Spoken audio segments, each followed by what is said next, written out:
In this episode, we learn about the worst kept secret during the 2024 election and the CNN anchor who discovered it for a cheap shot book deal.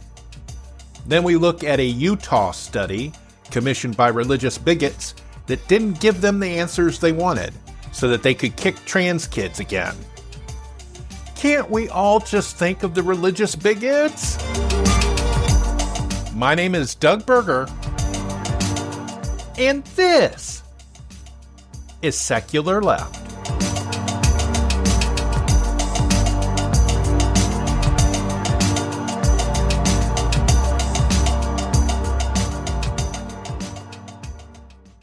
Back in early 2023, the Utah legislature got their governor, Spencer Cox, to sign a bill that placed an indefinite moratorium on doctors providing puberty blockers and hormone therapy to trans kids with gender dysphoria, which we've seen across the board in all these religiously conservative legislatures, Ohio included, although the Ohio law is still in the courts, even though they set aside the injunction, so it's still illegal to get gender-affirming care in Ohio, but it is in court right now. And so in Utah, they actually decided to do a moratorium and order the Utah Health Department to commission a systematic review of medical evidence around the treatments, with the goal of producing recommendations for the legislature on whether to lift the moratorium. And Governor Cox said, at the time, we sincerely hope that we can treat our transgender families with more love and respect as we work to better understand the science and consequences behind these procedures. Now, before I get into what they found, research on transgender, gender-affirming care there's not a lot of it. That is one of the things, it's been studied. There's been periodic papers published. There was even one paper that had to be retracted because it was wrong and the methodology was wrong. I just learned recently that there was a German scientific study where they actually did some regular scientific work on it that agreed that gender-affirming care was needed. And I'll have a link to that article. I think it was Erin in the Morning. Her Substack newsletter talked about it. And I'll have a link into it. So the state of Utah got together a panel of people to review all of whatever data they could find. And it was compiled over a 2-year period by the Drug Regimen Review Center at the University of Utah. Now, there was a recent report within the last few weeks of the federal government releasing a report on the same subject, but it was bought and paid for by the Manhattan Institute, which is an anti-trans group. They basically just cut and pasted the Manhattan Institute report. So we're not going to accept that, but this is a different one. It says the names of the Utah report's contributors are actually disclosed on a more than 1,000-page document. And it also says if they have any conflicts of interest with the pharmaceutical industry. And it says the authors write, the consensus of the evidence supports that the treatments are effective in terms of mental health, psychosocial outcomes, and the induction of body changes and consistent with the affirmed gender in pediatric gender dysphoria patients. The evidence also supports that the treatments are safe in terms of changes to bone density, cardiovascular risk factors, metabolic changes, and cancer. It is our expert opinion that policies to prevent access to and use of gender-affirming hormone therapy for treatment of gender dysphoria in pediatric patients cannot be justified based on the quantity or quality of medical science findings or concerns about potential regret in the future, and that high-quality guidelines are available to guide qualified providers in treating pediatric patients who meet diagnostic criteria. And it says in the second part of the review, the authors looked specifically at long-term outcomes of patients who started treatment for gender dysphoria as minors. It said overall, there were positive mental health and psychosocial functioning outcomes, while gender-affirming treatment showed a possibly protective effect in prostate cancer in transgender men and breast cancer in transgender women. There was an increase in some specific types of benign brain tumors. These are increased mortality risk in both transgender men and women treated with hormonal therapy, but more so in transgender women. Increased risk of mortality was consistently due to increase in suicide, non-natural causes, and HIV/AIDS. Patients that were seen at the gender clinic before the age of 18 had a lower risk of suicide compared to those referred to as an adult. So let me repeat that.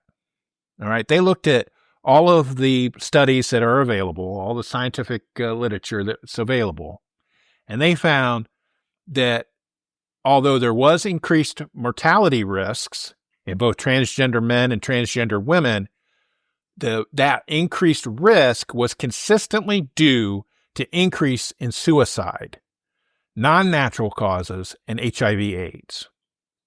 Not from the puberty blockers, not from the treatment itself. And submitted with the review was a set of recommendations compiled by advisors from the state's medical and professional licensing boards, University of Utah, and the Utah nonprofit hospital system on steps the state legislature could take to ensure proper training among gender-affirming care providers in the event it decides to lift the moratorium. But you know the story. You know how this is going to go. The legislators behind the ban are already dismissing the findings that they asked for. In responses to the questions from the Salt Lake City Tribune, Representative Katie Hall, who co-sponsored the 2023 ban, issued a joint statement with fellow Republican State Bridger Bolender, the chair of the legislature's Health and Human Services Interim Committee, that dismissed the study's findings. We intend to keep the moratorium in place, they told the Tribune. Young kids and teenagers should not be making life-altering medical decisions based on weak evidence. So, that was going to go that way. It was going to go that way. And what I want to say about this, okay, is adding a little personal story. I had a sister. Her name was Lisa. She unfortunately died when she was 40 years old. Almost 22 years ago in 2003 from cancer. She had cervical cancer, as a matter of fact. But she was mentally disabled. She wasn't mentally disabled like non-functioning. She could function. She just couldn't read very well. I remember growing up trying to get her, she wanted to get her driver's license because she wanted to drive, and she could never get past the written test. And so she never got her driver's license, and that really, really hurt her. She was really upset about that. And I bring her up. She's mentally disabled. She received disability payments from Social Security. She had a child. And the thing is that my sister, who is mentally disabled or was mentally disabled, had more rights to make medical decisions for herself than these religious bigots allow for transgender kids in consultation with their family and their doctor. Let that sink in. My sister was mentally disabled, and she could decide whether or not to go to a doctor, whether or not to take any medication, and we could never force her to do any of it. In fact, it was against the law. It was against the law for her family to force her to go to the doctors. We would have had to go to the courts and rule her incompetent and become her guardian in order for her to get medical treatment that we thought that she deserved. The same with having her baby. There was many people in her family that didn't want her to have a child. We couldn't force her to get an abortion. That was her decision. She wanted to keep the baby. So, again, let that sink in. A woman with a mental disability has far more health treatment rights than transgender kids. And I think that is disgusting, that it is that way. These religious zealots, these religious bigots ignore reality in order to push their religious bigotry agenda. And these are people that claim to be Christians. I think that they need to go back to divinity school and learn about the teachings of Jesus. I'm an atheist, and I know more about the teachings of Jesus than some of these holier-than-thou people, including a certain state legislator who likes to make fun of transgender people on Twitter.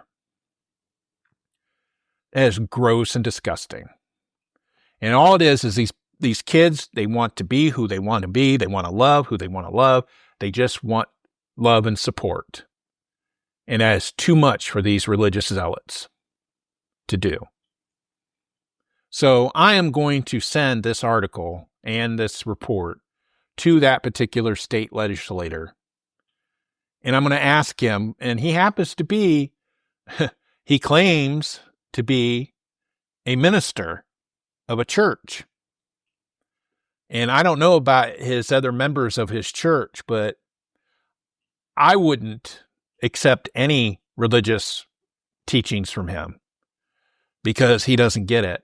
He doesn't subscribe to it. He doesn't follow it. And there's a lot of people that are going to get hurt. And I get I get regulating it. And this Utah study, they had some really good recommendations that are just common sense, like making sure people are certified and other things like that. But a lot of these doctors that provide these gender-affirming care, they are good people and they follow general medical ethics. And so if it's a medical treatment that's found to be beneficial, the state should just butt out of it. And they don't, because they're bigots. And that needs to change. For more information about any of the topics covered in this episode, check out our show notes at secularleft.us.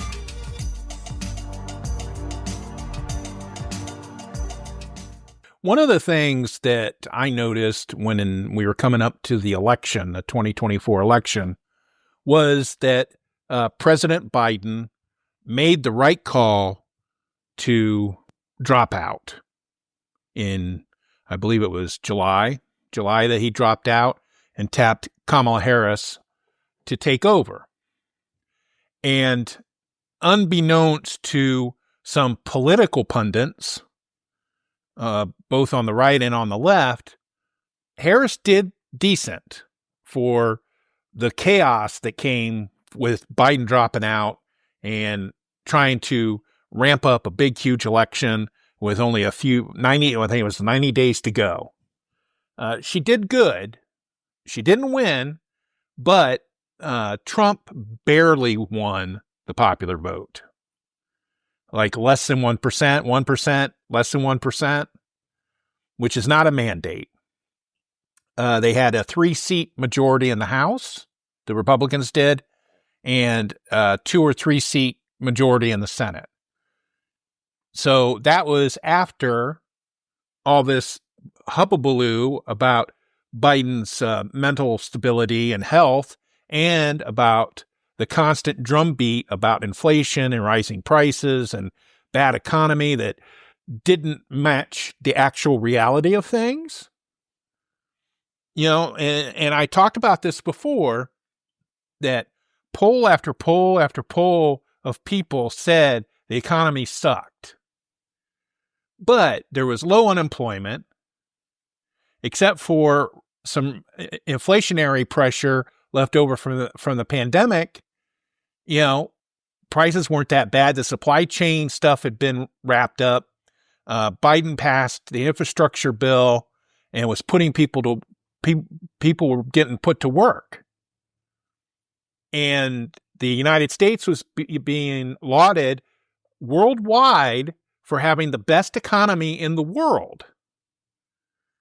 But yet, if you watched the media, the corporate media, it was a drumbeat of this economy sucks, driven by Trump and his sycophants, saying that the Biden crime family had ruined the economy, blah, blah, blah, whatever.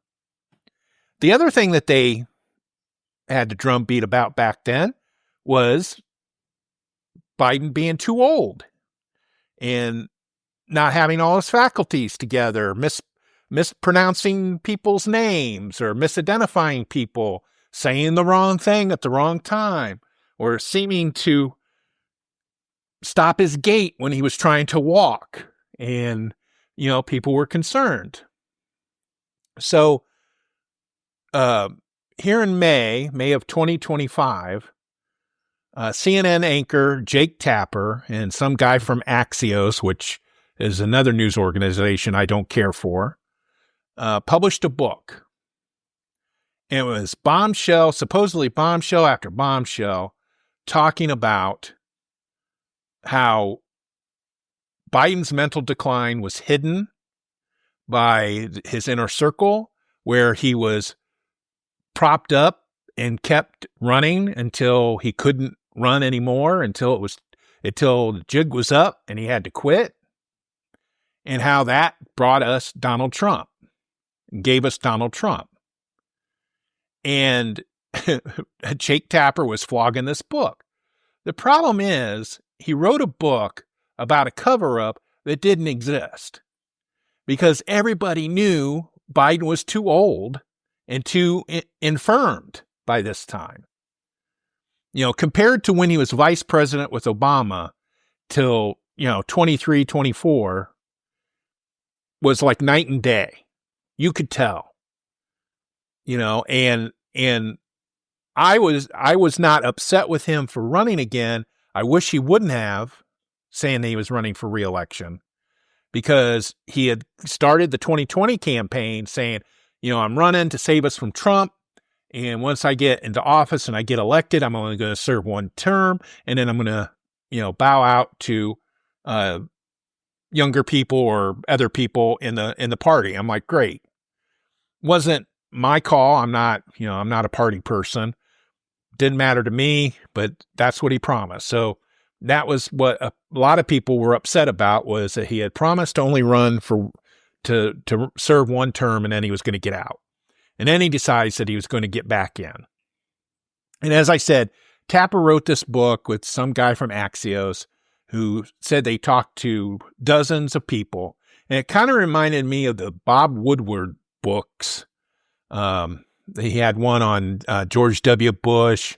He had one on Trump 1, and had inside knowledge and stuff like that. And the problem I have with these books is they're putting things in these books that should have been, well, in Tapper's case, the stuff that they're putting in the book, everybody knew about. But like Woodward's book and some other people write these tell-all books about the administration, and they're giving secrets and telling behind the scenes stuff that people should have known about at the time that it happened. These news people are writing these books and going on these book tours for reportage that they should have done for their regular job. And so, I'm already cross about that. But like I said, Biden's mental faculties was he lost a step, and you could really tell, and I really saw it in that June debate, that he really sucked at. They blamed jet lag, which probably was the case. There was another thing. He did a rally, or not a rally, but like a panel discussion with President Obama in California, where President Obama had to help him off the stage because he was so exhausted. I think that was mainly his problem. He was just so exhausted. He's a 78-year-old man. And he's got a lot of problems. And then we find out later, just before this book came out, this Tapper book, that Biden has prostate cancer and it spread to his bones. So then you have people on the right saying, well, when did he know about that? And why weren't we told about that when he first knew it? And things like that, which is neither here nor there because Trump won. Trump's in the White House. But the self-serving book, this Jake Tapper self-serving book, is just a prime example of the corporate media.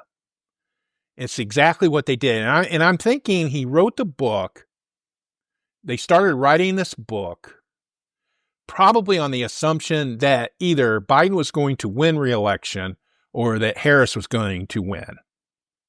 Because that's what the media does. The corporate media is they go after the powers that be. The current, not always, but, especially if they're Democrats, they go after them. And so that's what I'm assuming. And they got probably thrown off their game when Trump won.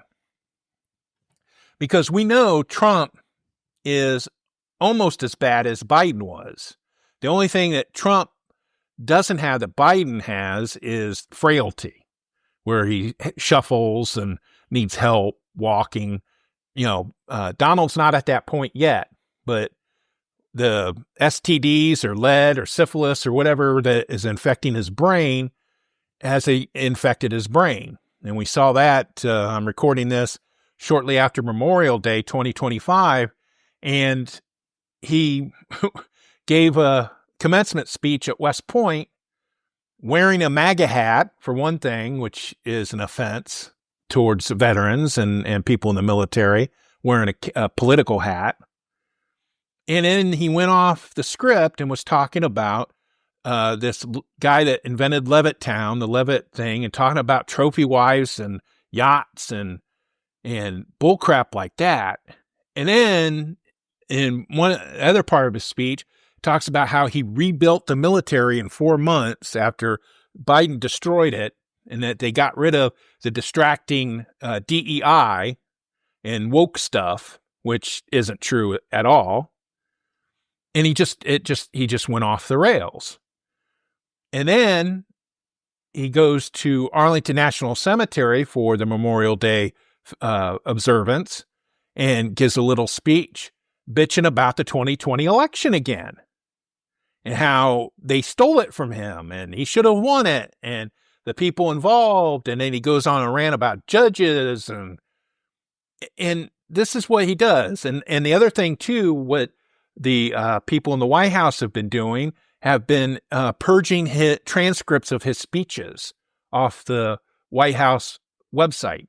So you can't go back and see how off the rails he gets.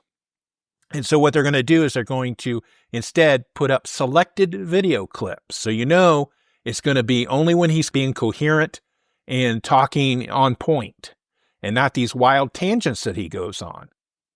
I want to see Jake Tapper write a book about that stuff. But anyway, so back to Biden's mental acuity. As I said, it was the worst kept secret. If it was a secret, it wasn't. One of the people on the left that I follow is David Sirota, and he does the Lever newsletter.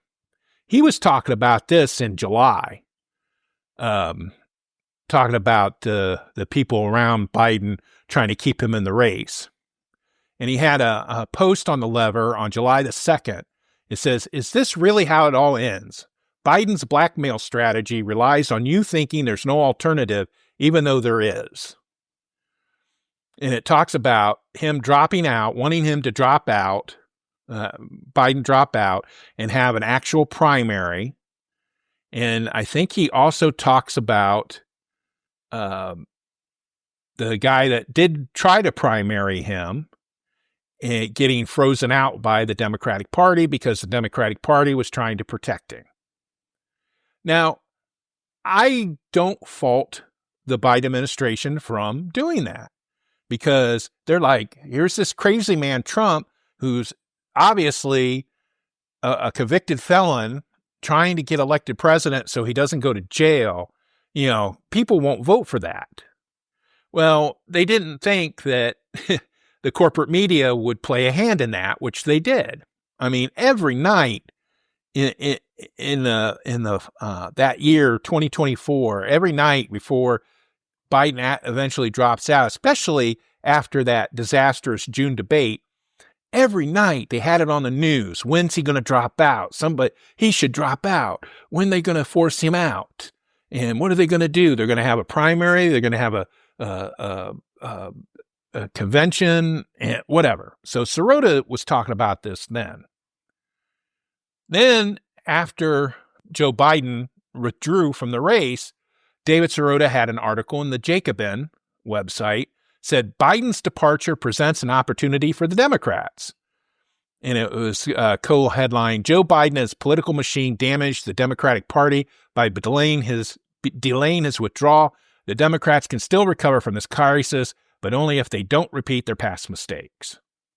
The problem is, and I talked about this before, I didn't want to see Biden quit because I thought he was the best candidate instead of Trump. If you're running a campaign, which they were, of anyone but Trump, Biden was the person. He was an incumbent. He had good economic numbers, even though the corporate media wouldn't state that or cover that. They just covered the bad stuff all the time, constantly. And then when he withdrew from the race, and he anointed Kamala Harris, I approved of that. I thought that was a great move because she could take all that campaign money, they would just transfer it to her, and she would run on what Biden was going to run on. And, this is not for this particular segment. I'm probably going to talk about this in a different episode. But she started running a great campaign. She raised $1 billion. She had sellout crowds at her rallies that made Trump's rallies look pitiful. And it was just driving Donald nuts. That was all great. And then she lost. And the recriminations were swift and legendary. That they shouldn't have done it. They should have had a primary. They should have had a stronger candidate. That's BS. They had a strong candidate. But like I said, it's how they ran the campaign later that kind of messed things up for Kamala.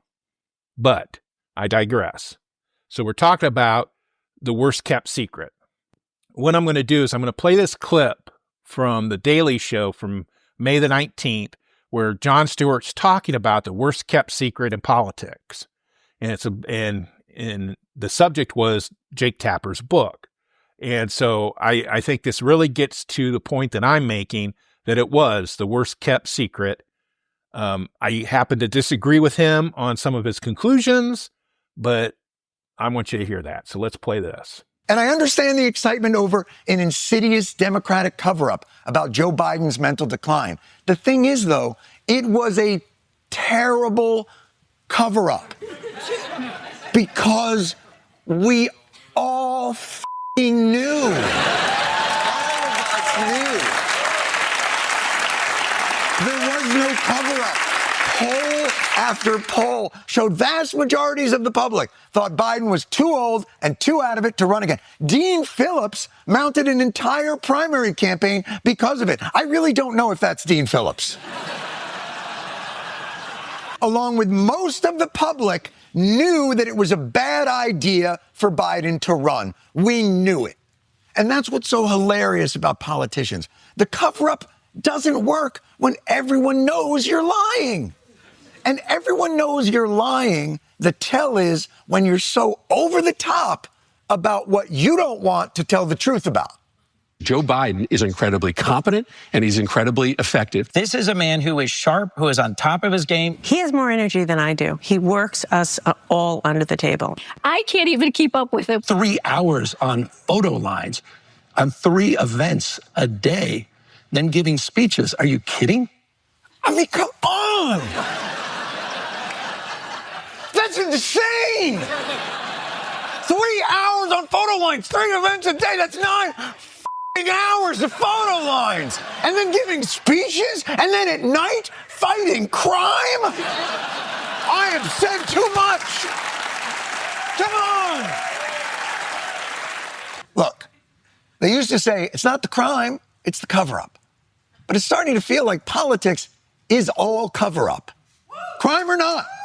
In an attempt to hold on to power, political actors do anything they can to project a reality distortion field, when all known evidence is to the obvious contrary, and the media, tasked with covering them, has somehow ended up inside the bubble with them. So for those of you watching at home who might like to know what the reality of what they're hiding about our current president would be, look not to the Democrats. Look not to the media. Look to the president's political allies, because their hyperbole is the indictment. Trump is one of the most transparent presidents of all time. The bravest, toughest man in the world. Enormous compassion. He's only been bound to we, the people. It's frankly ridiculous that anyone in this room would even suggest that President Trump is doing anything for his own benefit. Nobody believes that Donald Trump can be bought. One of the most moral leaders we've had. His pure honesty. The most ethical American I know. Tapper's 2031 book, it's gonna be lit. And that was from The Daily Show, May the 19th, 2025. And it was a strong segment, but, you know, I've had my problems with Jon Stewart. He tends to do the both siderism stuff a little bit too much. And I disagree with him on some of his conclusions there at the end of the piece. I don't think that there was a cover-up. I don't think there was a cover-up. I think that they were staff members that were fighting for their boss and supporting their boss, and they weren't telling the truth, which is true.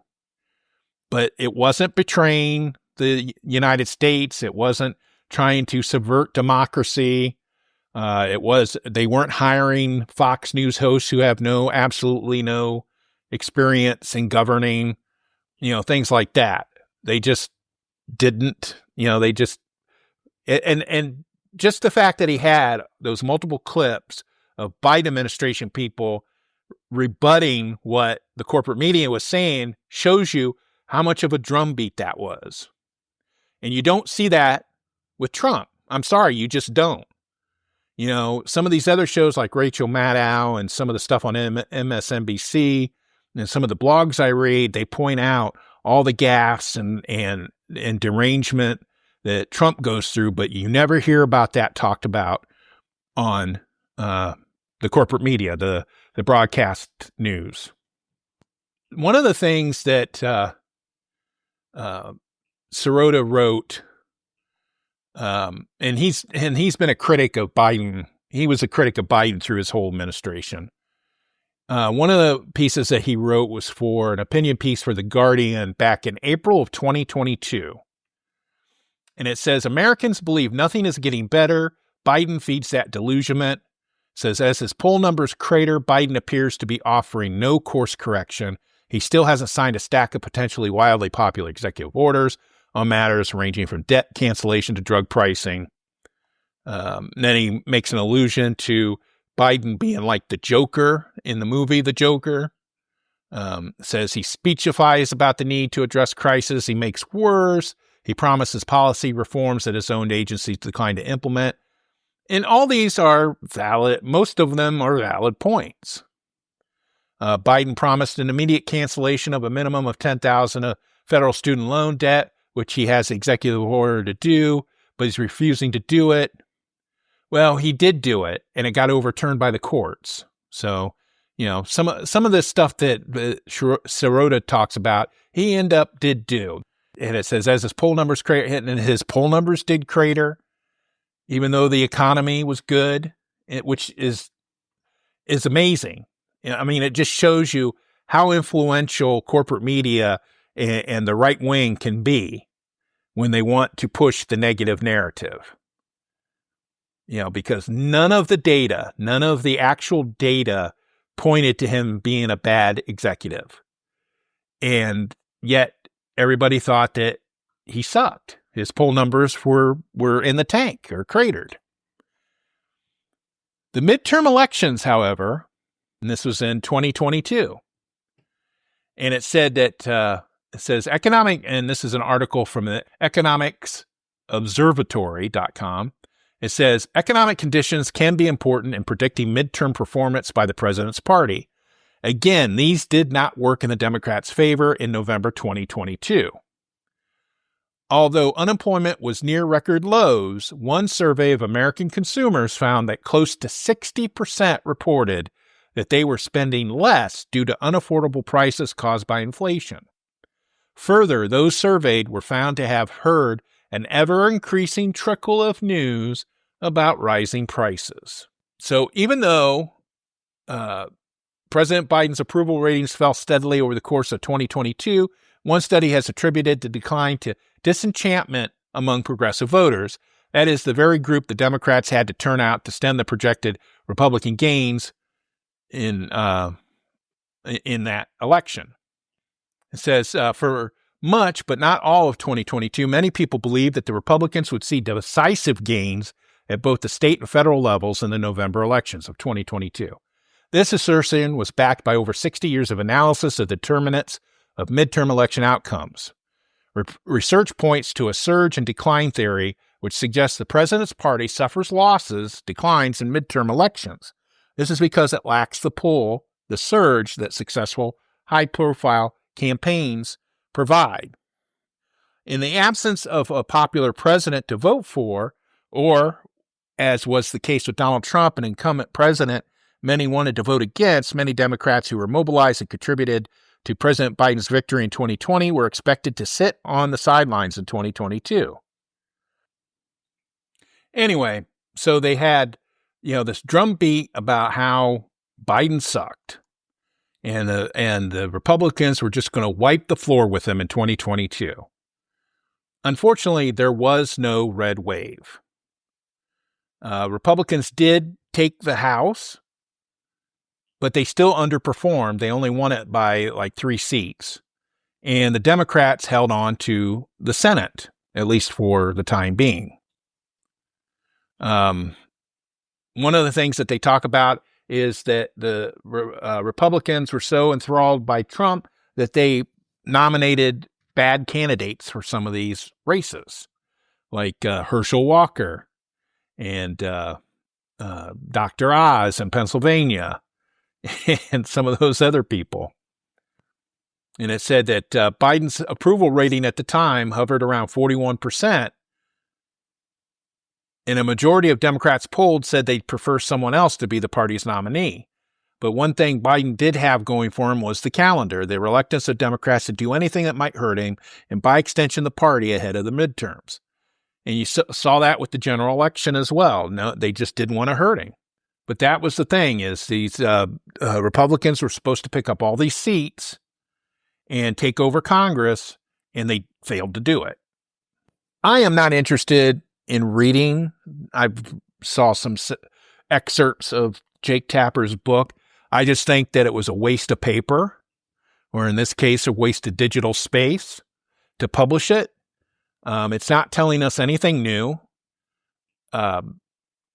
Biden's mental decline was obvious to everybody, even if you barely watched the news. But the thing is, the corporate media did their job, and that's why Trump is president right now. They poisoned the well so badly that Trump squeaked in. Even after everybody told everybody what exactly was going to happen. And so far, Trump has pretty much done everything that he said he was going to do. And he's tanked the economy already. He's fired a bunch of people and other things. So anyway, so I'm like Jon Stewart says at the end of that clip that I played, he's waiting with bated breath for Jake Tapper's next book about Trump. And so am I. Thank you for listening to this episode. You can check out more information, including links to sources used, in our show notes on our website at secularleft.us. Secular Left is hosted, written, and produced by Doug Berger, and he is solely responsible for the content. Send us your comments, either using the contact form on the website or by sending us a note at comments@secularleft.us. Our theme music is Dank and Nasty, composed using Amplify Studio. See you next time.